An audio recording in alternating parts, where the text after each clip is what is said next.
Captain leading from the front, অর্থাৎ দলনেতা নেতৃত্ব দিচ্ছেন সামনে থেকে। ক্যারিবিয়ান দ্বীপপুঞ্জের বাংলাদেশ দলের অনুশীলনে যেন পাওয়া গেল এই উক্তিটির বাস্তব উদাহরণ। মেহেদী হাসান মিরাজ সাইডলাইনে দাঁড়িয়ে দেখেছেন সতীর্থদের অনুশীলন, তারপর নিজে ব্যাট হাতে এগিয়ে গেলেন অনুশীলন নেটের দিকে। গিয়েই অনুশীলন শুরু করেছেন, মারমার কাট শট খেলেছেন এমনটাও নয়। সবার আগে কথা বলেন কোচ নিক পোথাসের সঙ্গে, বুঝে নেন field condition, field position, team requirement ইত্যাদি। আর সেই সব কথা মাথায় রেখেই চালিয়ে যান নিজের ব্যাট হাতে অনুশীলনটা।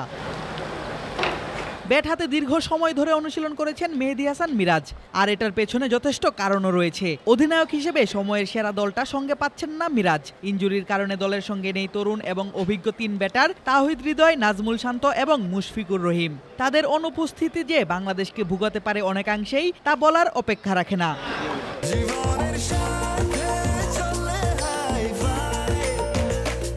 স্বাস্থ্যকর অল টাইম হানিকম, সব সময় অল টাইম হেলদি লাইফ।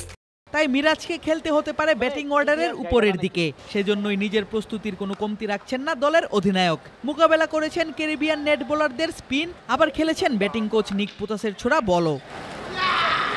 অধিনায়কের দায়িত্বের পাশাপাশি অভিজ্ঞ ব্যাটারদের না থাকাটা মানসিকভাবে চাপে রাখতে পারে অধিনায়ক মিরাজকে। তবে দলের বাকিরা থাকতে অধিনায়ক পড়বেন চাপে, এমনটা তো হতে পারে না। ব্যাট হাতে সেদিন অনুশীলন করেন বাংলাদেশের বোলাররাও। বিশেষ করে তানজিম সাকিব এবং নাহিদ রানাকে দেখা যায় পুরো দস্তুর ব্যাটারদের মতো করে ড্রেস আপ নিয়ে অনুশীলন করতে। শেষের দিকে বোলারদের 15-20 রানের ইনিংস যে বেশ কাজের, তার প্রমাণ পাওয়া গিয়েছে আগেও।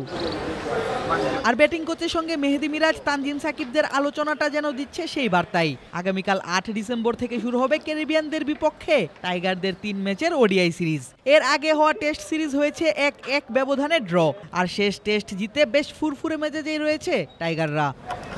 আদিব আশরাফ, ক্রিক ফ্রেন্জি।